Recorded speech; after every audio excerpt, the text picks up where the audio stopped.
தொடுவோன் என் கண்மணியை தொடுவதாக உரைத்ததாலே சோத்திரம்.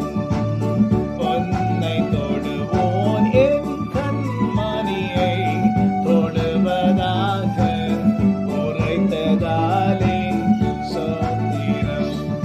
பாசமன் மேல் நீர் வைத்ததினால் பறிக்க இயலாதவரும் என்னை மறவா இயேசுநாதா, உந்தன் தயவால் என்னை நடத்தும். ஆமென். நம்முடைய கண்ணன் மணியை நம்மளால கூட தொட முடியாது.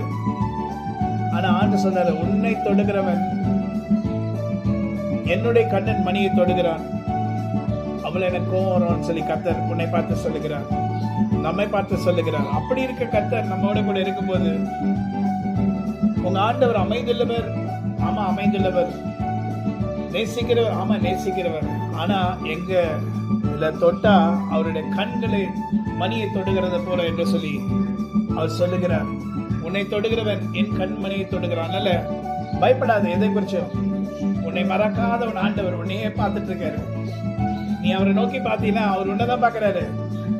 எதை குறிச்சும் கவலைப்பட வேண்டாம். 2025 மாத்திரம் இல்ல, 2026 கூட உன்னை தொடுகிறவன் அவருடைய கண்ணின் மணியை தொடுகிறான். பயப்படாது, நான் உன்னோடு கூட இருக்கிறேன்.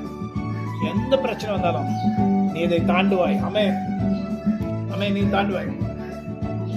பயப்படாதே, வலங்கரத்தாலே பாதுகாப்பேன் என்றதாலே சோத்திரம். Amen. God bless you. Have a wonderful day.